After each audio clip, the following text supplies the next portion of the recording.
So, welcome again. My name is Thomas Graf. I work for e-fellows.net since 1999 when we founded that organization. Some of you might have met me before at our LL.M days.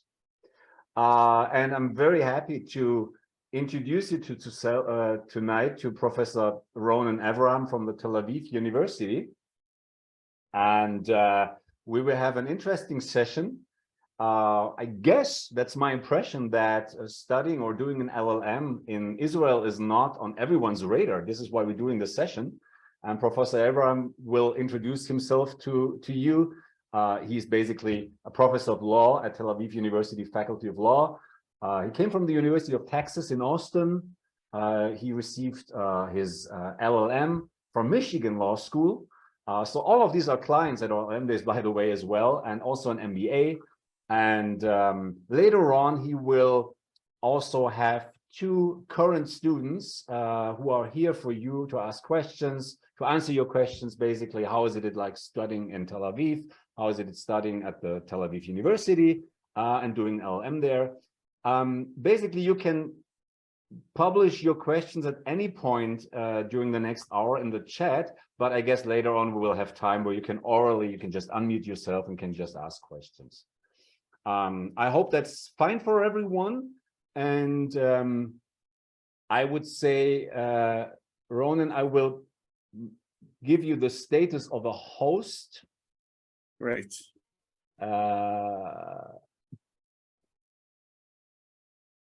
Or a co-host in that sense. Yes. And now I will stop my presentation now and you can share your screen with us. Okay. Just trying to have a video to show you.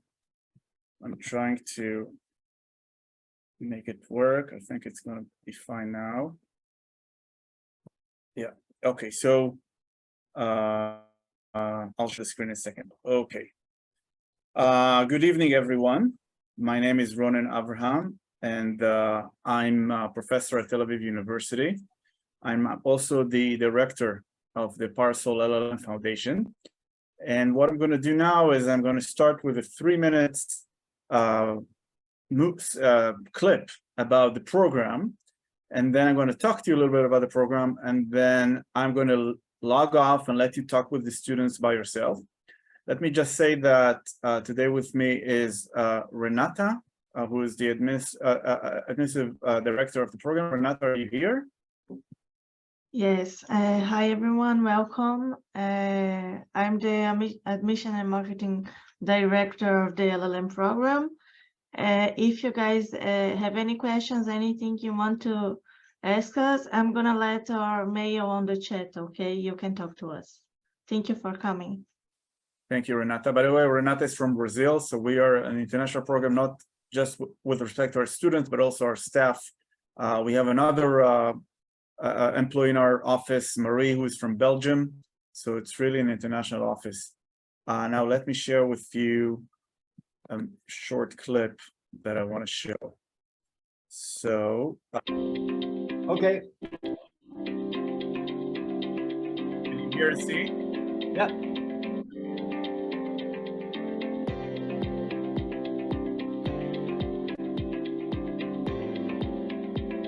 I knew I wanted to do an international LL.M, and I started to look around at some of the programs, and immediately the strong focus on international business transactions at Tel Aviv jumped out at me. When I was searching for the program, Israel was my first choice, as I really wanted to explore this country and to feel what it means to live here. There are many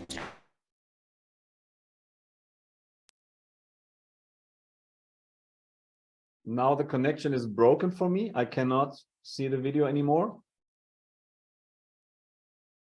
Yes. Ronen, are you still with us?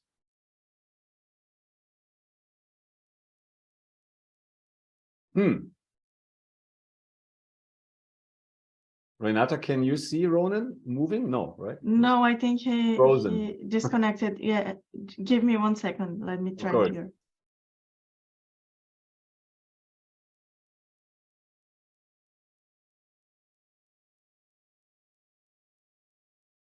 Und Moritz, Rebecca, ihr seid deutsche Studierende in Tel Aviv, gerade jetzt? Genau. Ja, super, dass ihr Zeit habt für heute. Ist es wahr, dass wir hier nur zu Deutschen sprechen? Also Ja, über 50 interessierte deutsche Studenten. genau. Ich denke, die meisten sind Deutsche, weil das Netzwerk bei uns ist komplett auf Deutsch. Das ist Deutsch, Okay. Österreich oder Schweiz. Sehr selten, dass Wow, so nicht viele. haben. Erklärt so einiges. Ja, also die Response auf die Tel Aviv University ist sehr groß. Umso besser, dass ihr da seid, weil ihr könnt dann so aus erster Hand sprechen. Ja, bei uns sind auch die meisten aus Deutschland. Ja, okay. Der Großteil. Renata, could you... Ronen? Yes, do you not see the movie? Now, yes, but we don't listen to it. Oh, okay, I'm sorry. So there was an internet problem, but let me share again. Okay, sorry. Okay, I'm gonna take a little bit back. Effect here. There are people. Do you now see and hear it? I'm gonna share it again just in case. Okay. Sorry for this. Okay, share. Who were getting their second masters. There were people who were already working, who had a lot of experience in Okay their now? field of work. A lot of cultural dynamics and a lot of different views. So having an international LLM program allows you to learn more about the world, have connections with students from all over the world. There was such an academic level that I've never seen before in any other academic institutions that I've studied. You get to study not only from established professors in the law faculty, but also from practitioners and activists who are immersed in social issues that sit at the heart of Israeli society. Campus life is exceptional. Nowhere else is having the beach so close. Being able to just go to the beach and have some drinks and go into the city. It's been amazing so far, and I'm really sad when I think about leaving. Your Mediterranean gateway to global excellence. Here you will learn with the best students in the world, from the best professors in the world, in one of the best cities in the world. Join us. The program offers a unique opportunity to combine the studies of doctrine, theory, and practice in a country which is one of the most interesting places to study human rights, and in a country which is full of innovation and technology.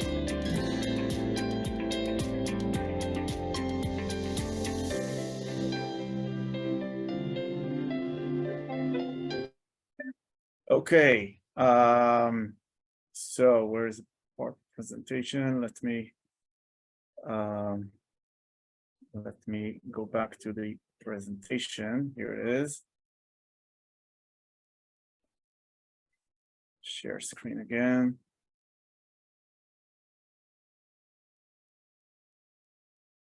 Okay, do you see the PowerPoint presentation now? Yes. Okay, good. So let me quickly tell you about our program. Tel Aviv University at a glance, 30,000 students, 2,000 of them are international. We have 125 schools and departments. Students come from more than 100 countries. We have more than 400 labs, less relevant for LLMs, but FYI. What do you need in order to be admitted to our LLM program? You have to have an LLB or a JD or something equivalent.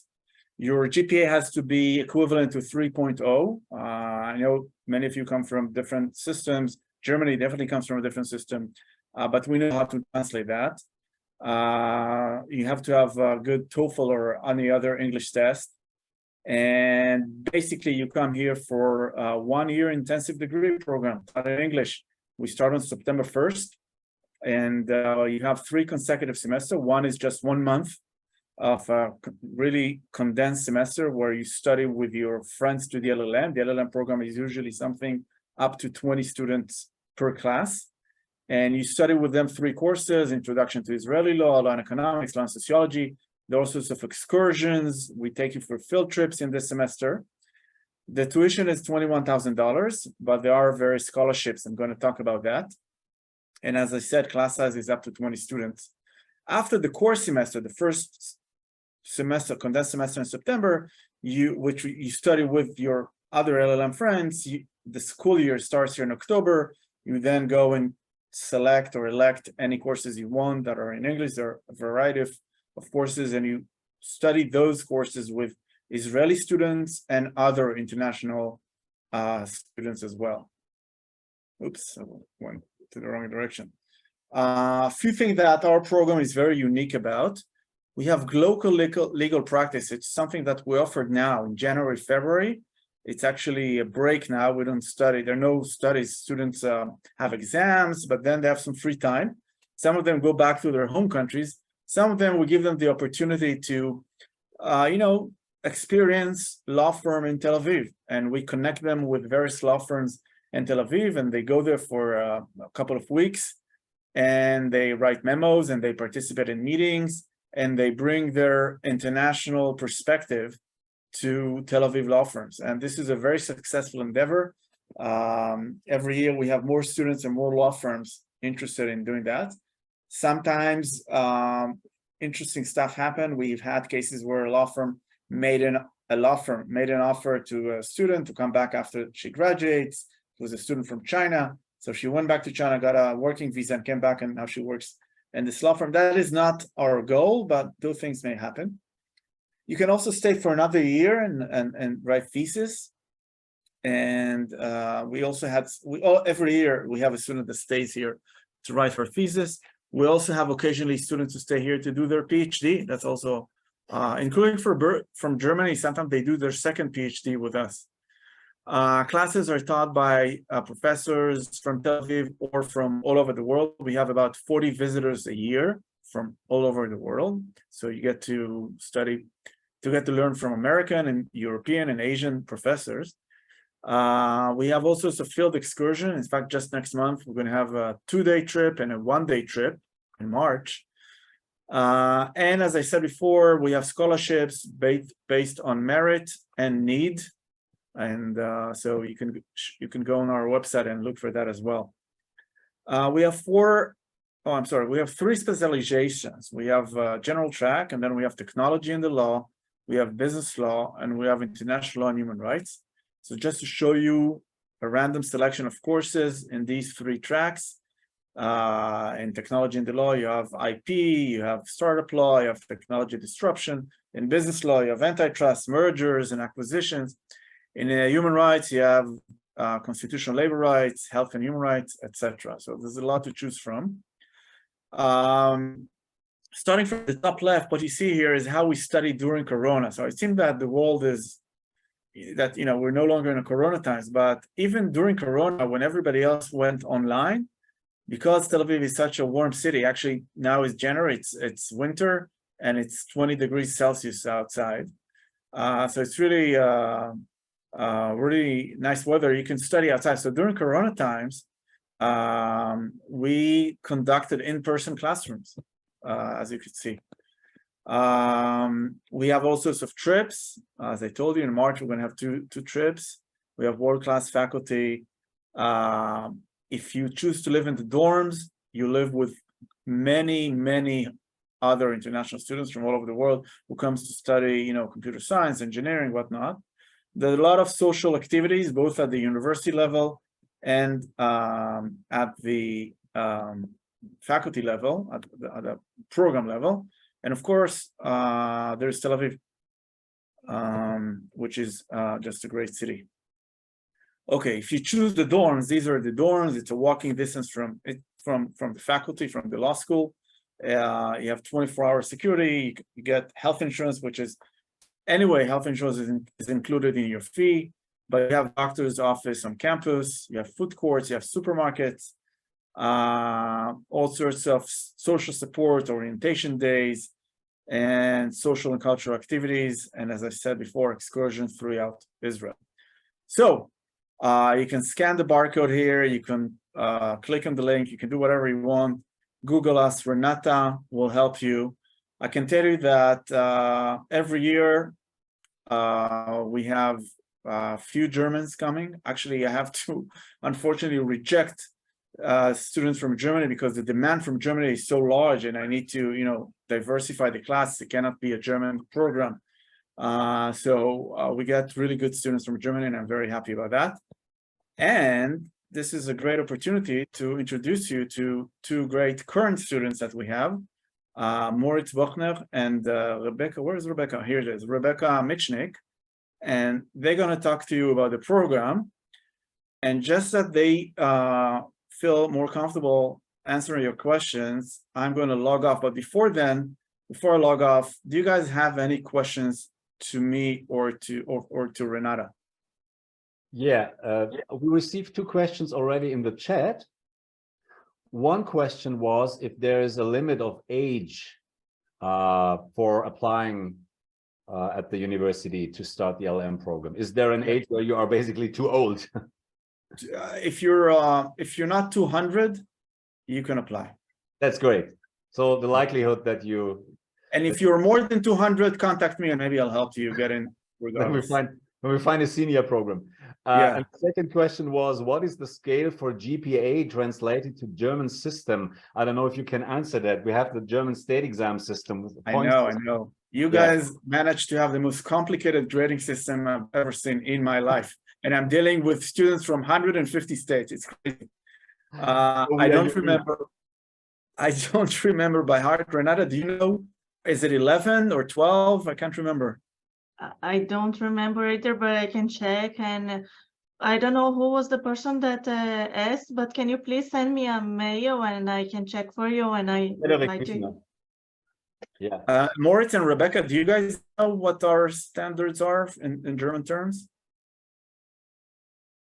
I don't know, but I had less than 11, and you accepted me, so I think it's less.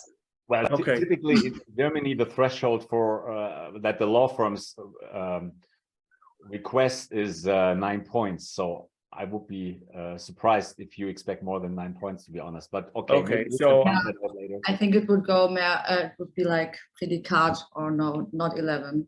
But I'm not sure. I'm sorry. I didn't want to scare you up, guys. I obviously don't remember the numbers. So email Renata and Renata will tell you the exact. You heard from Rebecca, she has less than 11 and she's here and she's doing well. So I guess I was wrong. There's another question in the chat. Do you still need a TOEFL or other English tests if the bachelor program was fully English? So if a student made it through an English bachelor program, do you still require the TOEFL?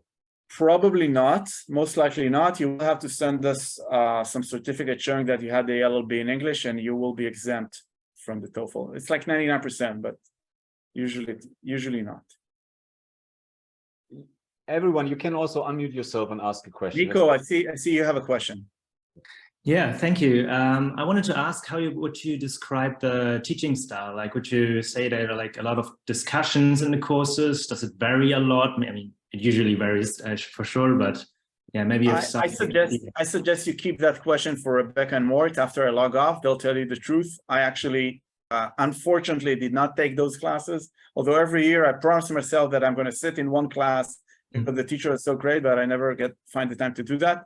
So they'll tell you what the teaching style is. My guess is that there's a lot of variation because we have 50 visitors from all over the world, and I don't control their teaching style. So my guess is that it varies. But Rebecca and Moritz will give you a more precise answer. What else? Thanks. That's it? Nothing in the chat left? Okay. Let's give the students a while to think about it. I think. What are you looking for in a student other than grades? Okay, that's a very good question. So letters of recommendations are important, and your CV in general. So if you've done some interesting stuff, if you have work experience, that's very important. The longer your work experience, the better. And that can override grades. So if your grades are, above our minimum, but not that great, but you have working experience and good recommendations letter, then that might override that. So yeah, that's a good question. I personally read every single file. So I read your, you also have the statement letter, the letter that explains why you want to come to Parcel. And, when you write those letters, you don't have to, just try to be sincere, just try to be sincere of why you want to come here and what the advantages that you see. You don't have to tell me, from I was 2 years old, my dream was to come and get the LL.M in Tel Aviv. That's not believable anyway. So just be sincere, and you have good grades, good recommendation letters, we're going to admit you.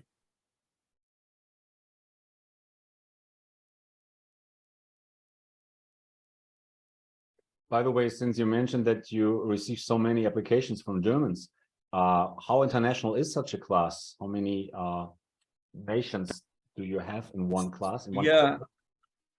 So what usually we have, I would say, again, Rebecca Mortz can tell you about this year, but in a average year, I guess we will have, let's say, 20 students. 5 will be from Germany, and then 15 from 15 different countries.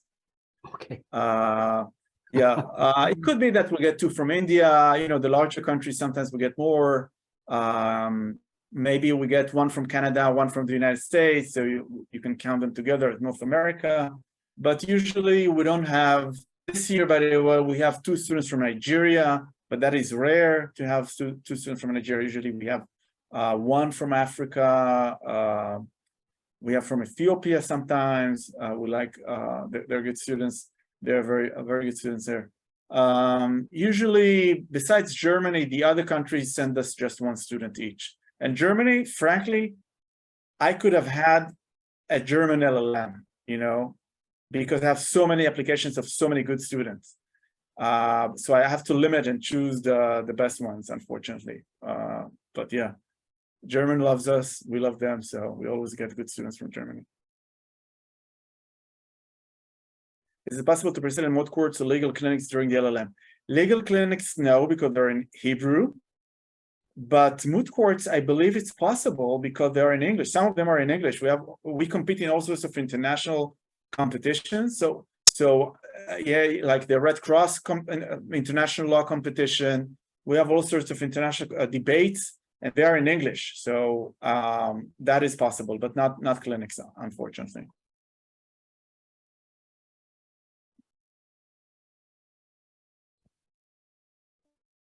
Anything else? Thomas, do you see anything? Yeah. What questions do you see? So it was a bit fast for me in the beginning. The first month is very intensive. And then how many hours are expected to study per week? Could I work remotely during the program for my firm in Germany during that year? Or is it too intense? Will there be some weeks off or with less presence time so that I could go back home or some weeks from now and then? Okay, so Moritz and Rebecca will answer this after I log off. I saw them nodding, which worries me. I hope they're going to say, no, you cannot work. The classes are very intensive. You have to study all day. But from the fact that they're nodding, I understand that I'm living in a dream. But anyway, they'll tell you after log off the truth. In terms of now is the time. Now there's a month and a half between the semesters that you can choose after the exams to go back home or to do the local. And some students go back home. I think Moritz goes back home. I'm not sure about Rebecca. And some students stay in Israel and either just travel, in the Mediterranean or do the local. What TOEFL score do you need? Renata, do you remember what TOEFL score? I don't want to mess up again the numbers. Yeah. I think it's 80. 80? Rebecca 80. said 90. No, it's 90. Rebecca just published. Okay. She knows better than me. You have to forgive us. Renata just joined us like 2 weeks ago. Yes. And I've never actually dealt with those details, so I don't know what the numbers are. And Renata is our new director, so she's still learning the details herself. And we have the students. You have to speak Hebrew? No, you don't have to speak Hebrew. Can you learn at the university? Yes, we've had students taking Hebrew classes, even Yiddish classes, if you guys know what it is. And we also had German students taking Arabic. We have lots of language classes that you can take. And if you take Arabic, maybe I'll join you because I have a dream to study Arabic. So maybe if you do that, I'll do it with you. But you don't have, in order to manage on campus, you don't have to know Hebrew at all. In order to manage in Tel Aviv, you don't have to know Hebrew at all. Everyone speaks English very well. What is the specialty that contains the most practical litigation skill orientation? Thank you. I'm not sure how to answer this question. I think you should choose the track that, you know, your heart goes for. So if you're an international human rights person, take that. If you're a law and technology, take that. You can find a job no matter what you take. That's what I believe. That's what I would have advised my kids. You know, go and study what you like, and don't worry about jobs. If you're good, if you're smart, and I'm sure you guys are, you'll find job. Just make sure you study something that you enjoy, because you guys have decades of work to do, till you age and retire. So make sure you study things that you like and work in something that you like. You just mentioned something like glocal. Can you explain that a bit? Yeah, so the global, and again, Moritz, I can't remember, Rebecca, do you do the global or? Yeah, Moritz and Rebecca will talk about that from their perspective, but from my perspective is, I ask students who want to do global, then I go to law firms in Tel Aviv and say, hey, I have a student from Germany who's interested in business law. I have a student from Nigeria who's interested in human rights law. Then I start matching them, they interview each other, they see that there's a click, and then they go and work there. Could be 2 weeks, 3 weeks. They have to do something like, I think 60 hours overall. I can't remember the exact number. And they just start doing legal work. Have you guys started doing it or not yet? I don't think you've started it, right? It starts next week or 2 weeks from now. Yeah. So you cannot tell about your experience, but students love that. And law firms love that. Sometimes students, we had a student from Brazil who went back to Brazil, and she opened a branch in Brazil of that Tel Aviv law firm because it was such a great click. And as I told before, we had a student from China who went back to China and then got a working visa and came back to Tel Aviv. But those are those are rare occasions. Don't plan on that. Just plan on getting a good hands-on experience of working in a law firm in Tel Aviv. You get to know people, to interact. You guys are lawyers, so you can compare, and it's a fun experience for everyone. Are the LL.M program in Hebrew? No. They're not in Hebrew, they're in English. Can you do that if you're not from Israel? Of course, you do that only if you're not from Israel. Actually, we don't accept Israelis to the international LL.M. We have a special LL.M in Hebrew for the Israelis. This international LL.M is just for non-Israelis. Now, if you speak Hebrew, you can take the Hebrew LL.M, but whatever, then everything is open for you. Is it possible to visit courses on Israeli national law or other subjects? Of course. So we have in September, the condensed semester, what we call the core semester, you will study mandatory course on Israeli law. And during the year, you'll have a seminar, bi-weekly seminar on contemporary issues in Israel and Israeli law. So you are exposed to Israeli law. Let me tell you another thing that is unique about us. We let you take courses in other departments. So if you're in the business track, you can take courses in the business school. If you are in the law and technology, you can take courses in engineering or computer science. So we'll let you take courses in other departments, and then we count them towards your LL.M. That's another thing that we're unique at. Laura asks, do you recommend to apply for the LL.M program before or after the second German state exam? That's a good question. I wish I knew the answer. And Renata, as I told you, is new. I don't know. You'll have to send us an email. We know the answer. I just don't know the answer, but the office knows the answer, and send us an email and we'll let you know. Renata, maybe you can publish again your email in the chat, because Yes. And Moritz, Rebecca, have you done the first state exam already or the second state exam? Wir haben beide nur das, sorry. Wir haben beide nur das erste Staatsexamen. Okay. Ich glaube auch alle Deutschen bei uns im Programm haben nur das erste Staatsexamen.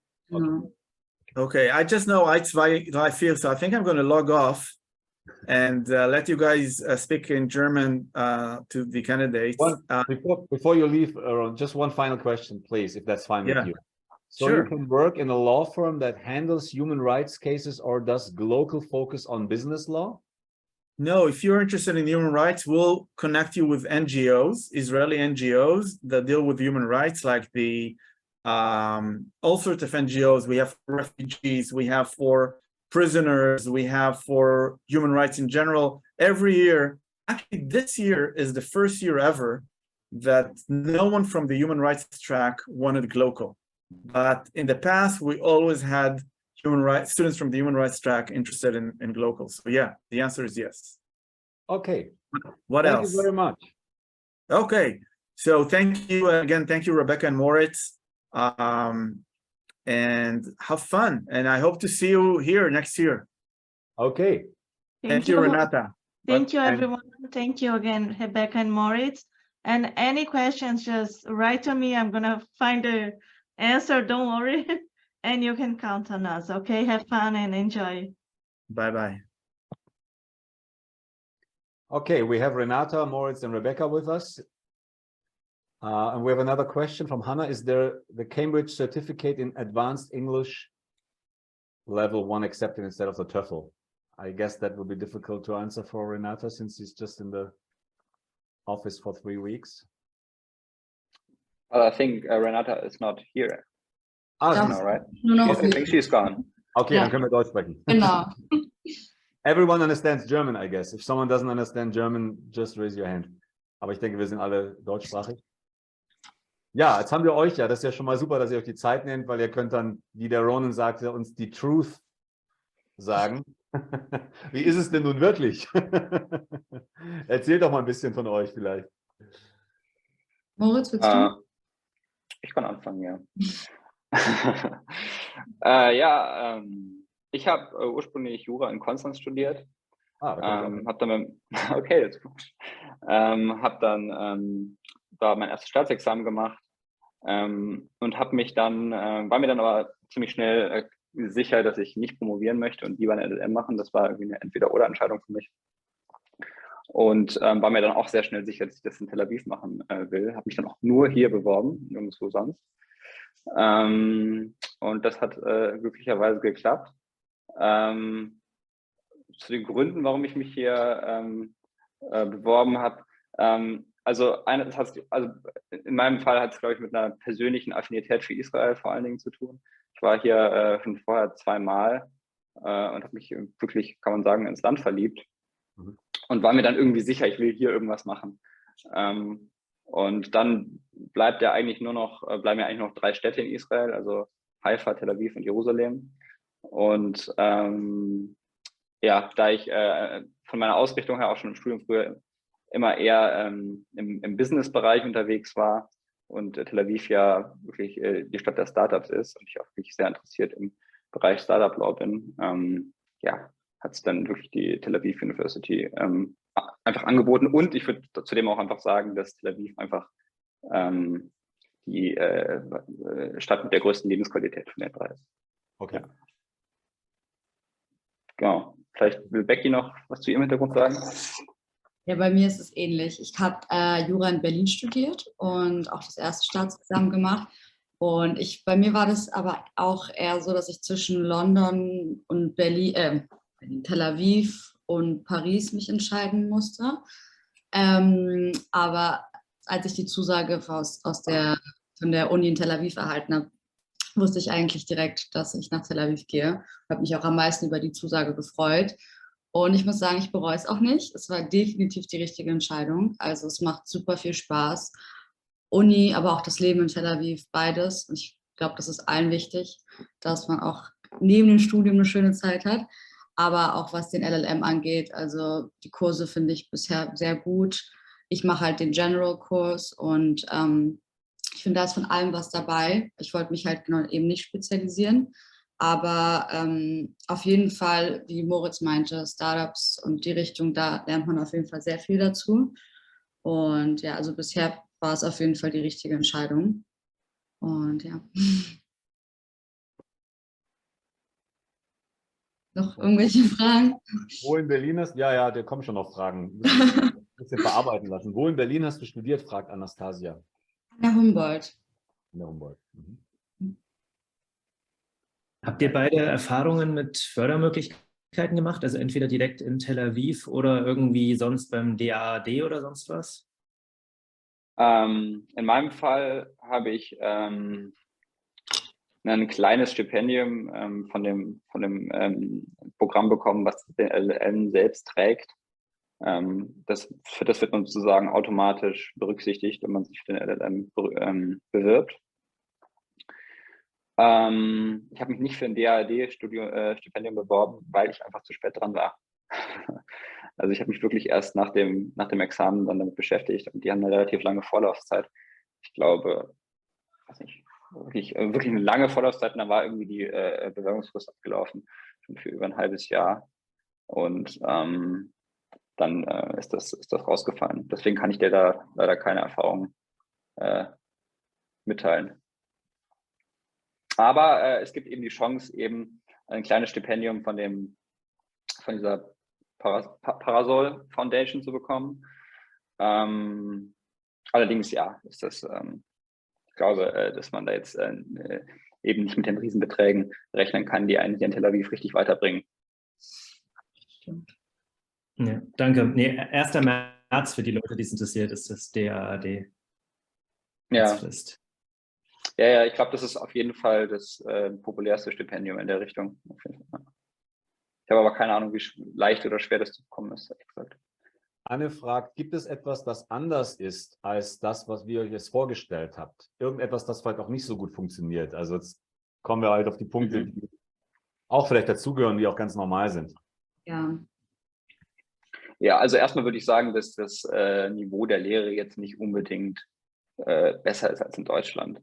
Das finde ich aber auch also als Anspruch irgendwie, also die Lehre in Deutschland ist einfach auch schon sehr gut.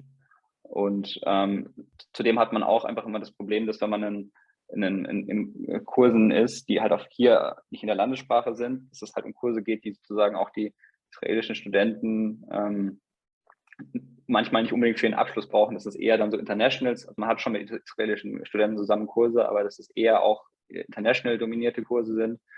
Und da das einfach dann schon so ist, dass jeder weiß, es ist der LL.M, das ist jetzt für uns, ich meine, das ist für uns alle irgendwie eine wichtige Zusatzqualifikation, die auch für unseren Lebenslauf wichtig ist, aber es hat natürlich nicht den gleichen Stellenwert wie das erste Staatsexamen oder auch das zweite. Das heißt, dass sozusagen auch die Motivation und all diese Dinge jetzt vielleicht nicht auf dem Niveau sind, wie sie dann kurz vorm Staatsexamen waren. Das schlägt sich einfach schon auch auf das Niveau nieder, wobei ich sagen würde, dass das Niveau jetzt nicht schlecht ist. Das muss man schon auch sagen. Es ist jetzt irgendwie trotzdem ein sehr gutes Niveau und das variiert natürlich auch sehr stark von Vorlesung zu Vorlesung. Aber was vielleicht auch wichtig noch zu erwähnen ist, dass das Studium wirklich hier ganz anders ist als das Studium in Deutschland.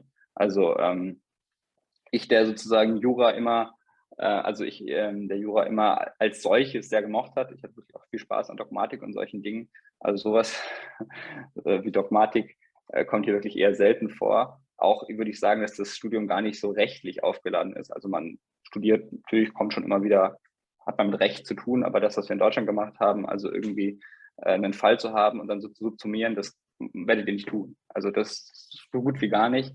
Die meisten Kurse, die ihr habt, sind zwar schon irgendwie law-related, aber haben einen ganz großen Touch an Wirtschaft. Also Wirtschaftswissenschaften spielt eine große Rolle, Soziologie spielt eine Rolle, Psychologie spielt auch eine Rolle. Es kann sogar teilweise vorkommen, dass ihr also mit Statistik konfrontiert werdet, wie in meinem Fall zum Beispiel, wobei man da auch drum herum schiffen kann, wenn man das jetzt will.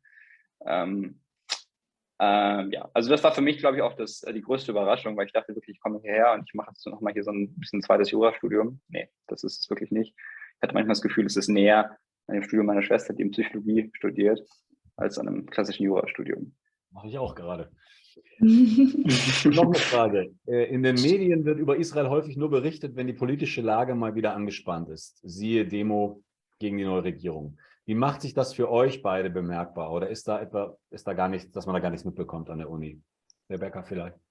Also wir besprechen das, was ich sehr gut finde, weil man dadurch auch immer auf dem neuesten Stand ist. Aber was die Demonstration angeht, gerade ist wieder sehr viel los wegen den ganzen neuen Reformen. Aber es ist jetzt nicht so, dass uns das in der Uni so krass tangieren würde. Also ich war jetzt zum Beispiel auch auf einer Demonstration und auch andere Freunde, ich glaube Moritz war es auch auf der Demo, ist ja auch egal, auf jeden Fall, also neben der Uni ja, aber es ist nicht, in der Uni ist es jetzt keine Sache, man kriegt jetzt nicht so viel mit.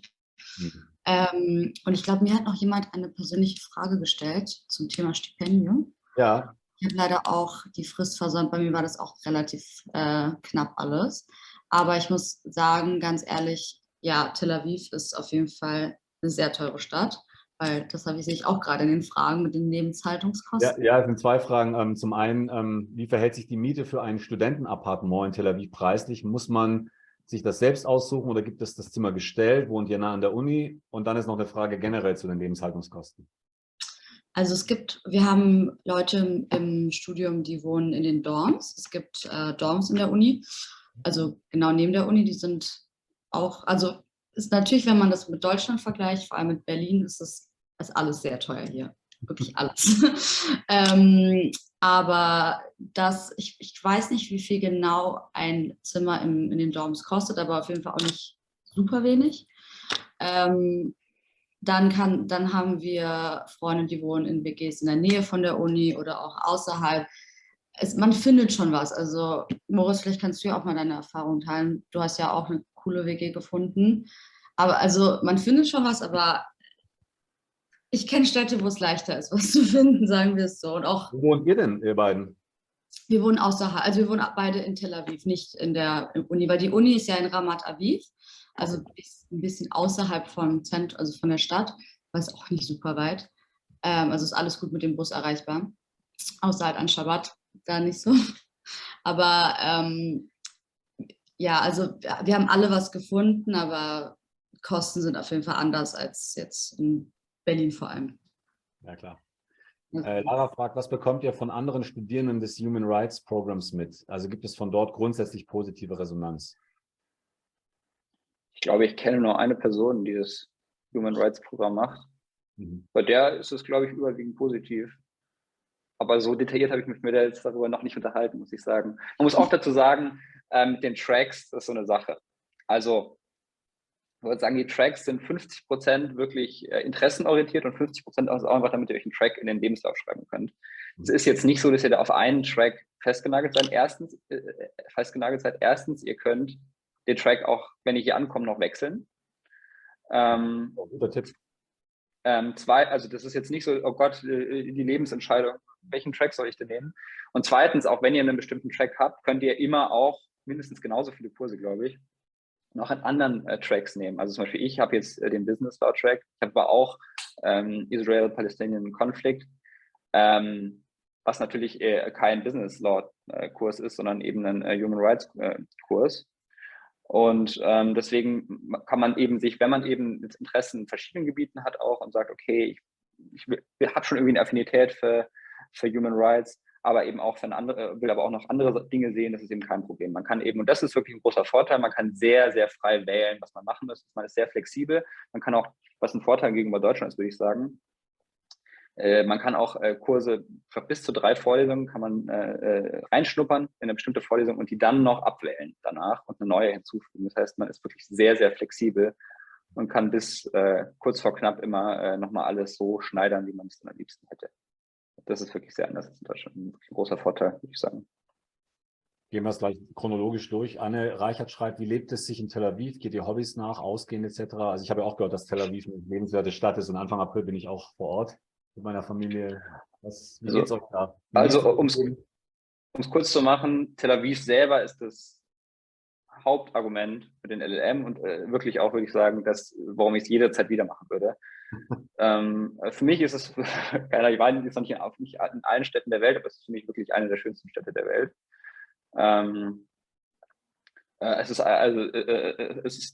Und deswegen würde ich auch, ich muss jetzt gerade noch hinzufügen von dem, was Becky gerade gesagt hat, deswegen würde ich auch jedem raten, nicht in die Dorms zu ziehen, die eben nicht in Tel Aviv selbst sind, sondern ein bisschen außerhalb, sondern würde immer versuchen, irgendwie in die Stadt reinzukommen. Und es ist auch nicht unbedingt teurer. Also lasst euch da nichts erzählen. Ich würde immer versuchen, irgendwie in der Innenstadt zu leben, welches ich es dann jetzt tun, weil einfach der Flair einzigartig ist hier. Es ist die sportlichste Stadt der Welt, also alle Menschen machen Sport. Es ist unendlich viele Möglichkeiten zum Ausgehen, zum Essen gehen. Beste Essen überhaupt. Hasim fragt, wie sicher fühlt ihr euch in Israel? Welche Erfahrungen habt ihr auch als Deutsche da gemacht? Naja, da muss man, finde ich, mal die Frage stellen, ja, sicher in welcher Hinsicht. Also ich würde schon sagen, dass es Lebensbereiche gibt, die sind hier unsicherer als in Deutschland. Ich würde sagen, vor allem der Straßenverkehr. Der ist in der Tat gefährlich. Aber wenn es um Terroranschläge und wahrscheinlich habt ihr wahrscheinlich die Raketenangriffe vor Augen, die ich noch nicht persönlich hier glücklicherweise erlebt habe, würde ich sagen, dass die Wahrscheinlichkeit, dass euch da was passiert, wirklich sehr, sehr, sehr, sehr, sehr, sehr gering ist. Wie fühlt ihr euch? Fühlt ihr euch anders? Also ich würde sagen, das Sicherheitsgefühl ist für mich hier größer als in Deutschland. Ach so. Ja, würde ich sogar sagen. Also ich habe wirklich keine Angst vor Anschlägen. Also es ist auch jetzt schon lange nicht mehr vorgekommen, dass hier ein Anschlag war in Tel Aviv. In Jerusalem sieht es ein bisschen anders aus, muss man dazu sagen. In Jerusalem gibt es durchaus immer mal wieder Anschläge. Mhm. Aber hier in Tel Aviv gab es auch wirklich schon lange keine Anschläge mehr. Das Einzige, was nun wieder passiert, sind eben die Raketenangriffe. Aber ich glaube, ist in Tel Aviv noch nie jemand ins Leben gekommen, soweit ich weiß. Ja. Ist das Studium in Tel Aviv im Vergleich zu Deutschland eher einfacher oder schwieriger? Oder kann man das gar nicht vergleichen? Fragt Rebecca Brent.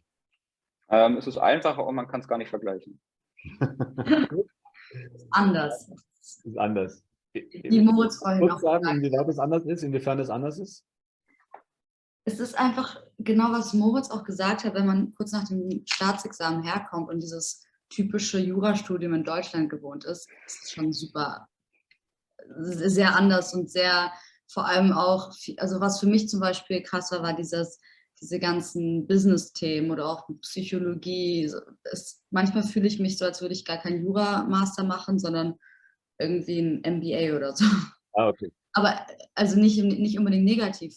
Ja, ja. Dass man dann andere Seiten kennenlernt. Aber es ist wirklich nicht vergleichbar mit dem klassischen Jurastudium. Luisa Schirbaum fragt, wann habt ihr euch zeitlich beworben? Also wann hattet ihr eure Noten vom Staatsexamen und wie viel bevor dem Start im September habt ihr euch beworben? Ich glaube, am 31.01. oder Ende Februar war, glaube ich, das Ende das Bewerbungsende. Erinnerst du dich noch, Moritz? Ich glaube, es war Ende März oder Ende Februar. Jedenfalls mit Bewerbungsfristende. Ja. Okay. Und was ich noch sagen wollte, wegen den Noten, macht euch keinen Stress, auch wenn es kein VB ist, trotzdem bewerben. Ich glaube, es gibt keine starre Notengrenze. Also nicht alle, die ich kenne, die hier studieren, haben ein Prädikat. Also das wollte ich auch noch erwähnen. Das klang vorhin so sehr restriktiv, also er meinte, dass nur 5 Plätze, genau. Gut, dass also ja, das war wirklich... Also ich habe selber kein Prädikat und ich studiere hier, deswegen... Abgesehen davon, dass die e-fellows-Juristen bei uns sowieso ausgewählte JuristInnen sind mit Top-Noten, aber dann haben wir das Thema auch geklärt. Frederik fragt... Ich wollte es nur mal anmerken. Ja, super. Diese Insider-Tipps sind, glaube ich, Gold wert für jeden hier. Welchen zeitlichen Vorlauf empfehlt ihr für eine Bewerbung, inklusive Empfehlungsschreiben, Stipendien, Wohnungssuche? Also gerade, dass man diese Fristen natürlich, wo ihr meintet, ihr habt die vielleicht verpasst, gerade nicht verpasst. Ich würde mich auf jeden Fall schnell um Empfehlungsschreiben kümmern. Ich glaube, man braucht 2 bei der Tel Aviv University und ja, doch 2.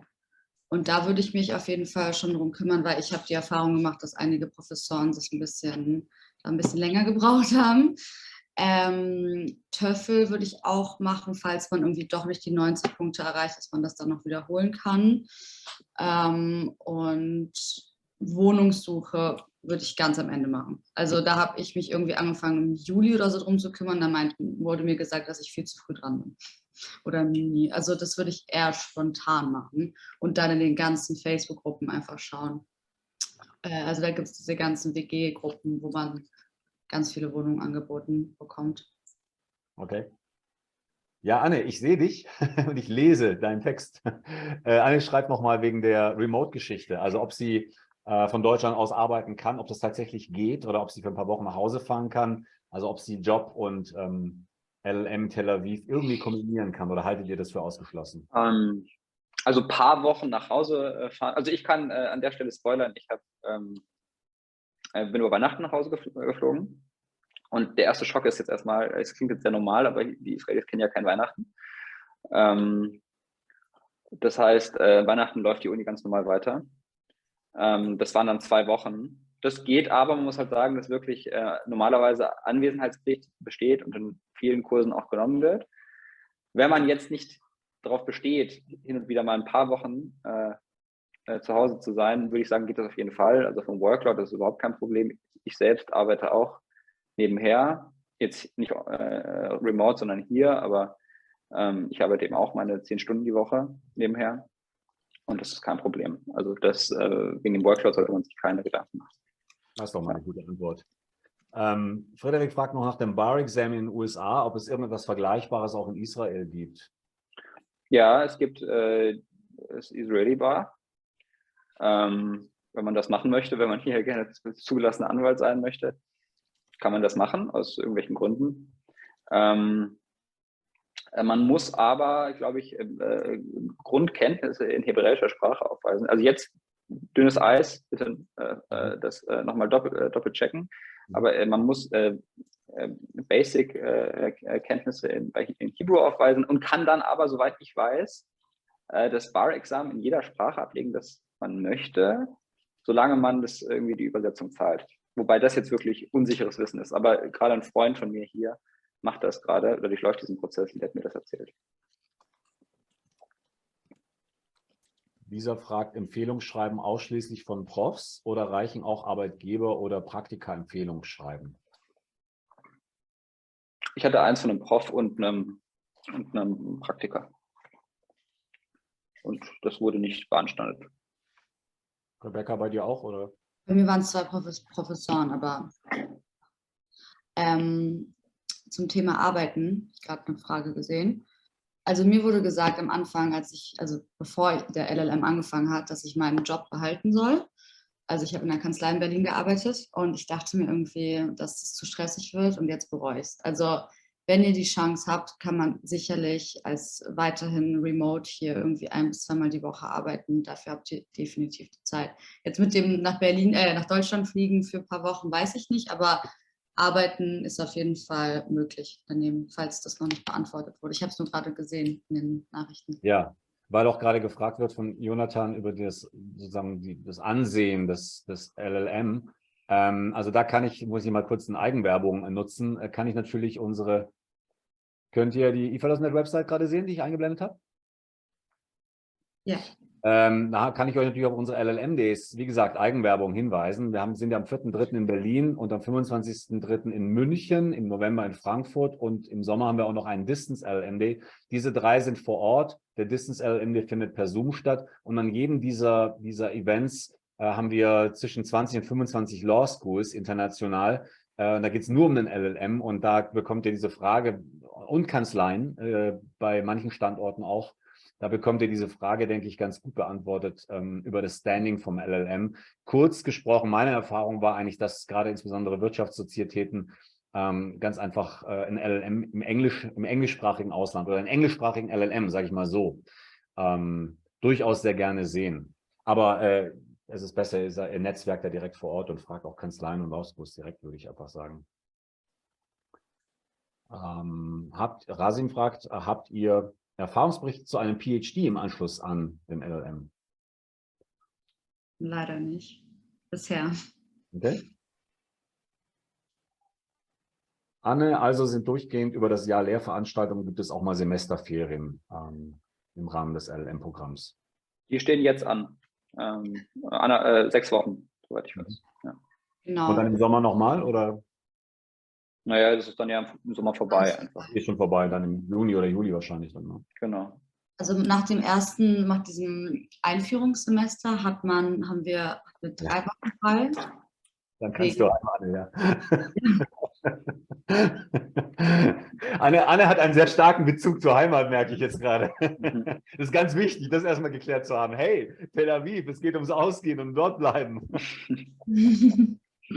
Ja, aber da war auch Yom Kippur, Rosh Hashanah, Sukkot, also die ganzen Feiertage. Deshalb da hatten wir 3 Wochen fast frei und jetzt halt nochmal 6 Wochen. Okay. Ja, wir sind kurz vor 7. Ich habe lange nicht mehr ein Webinar gehabt, wo so viele Fragen kamen. Es freut mich, weil ich glaube wirklich bin jetzt seit 15, 20 Jahren bin ich jetzt auch über den LL.M, vor allen Dingen mit britischen und amerikanischen, teilweise australischen, neuseeländischen Law Schools zugange. Aber das Interesse eben auch mal an einer israelischen Law School, dass das so groß ist, finde ich super. Es sind noch ein paar Fragen gerade gekommen. Ja, Budget nochmal. Die Kostenfrage ist natürlich immer wichtig. Wie viel Budget habt ihr für das ganze Jahr anberaumt? Also es gibt ja, wir haben die Tuition Fees, wir haben die Lebenshaltungskosten. In meinem Fall,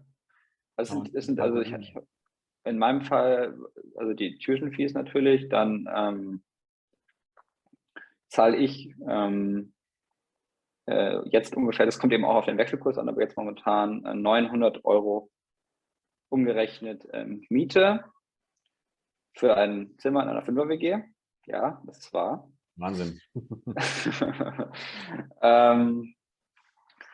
Und dann nochmal weitere 1500 €. Aber das ist, würde ich sagen, auch jetzt, also ich da ich auch nebenher arbeite, mein Lebensstandard hier ist jetzt, würde ich sagen, als über dem durchschnittlichen LLM-Student. Also man kann auch mit ein bisschen weniger klarkommen.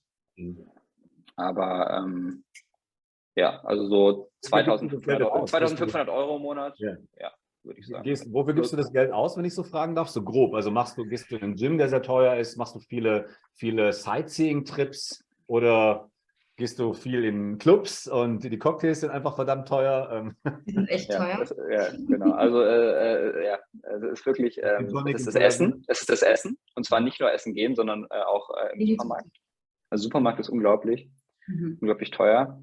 Und ja, es ist das Feiern gehen. Also das gehört definitiv dazu, aber es ist auch wirklich sehr, sehr, sehr teuer, aber auch sehr gut. Wirklich sehr gut.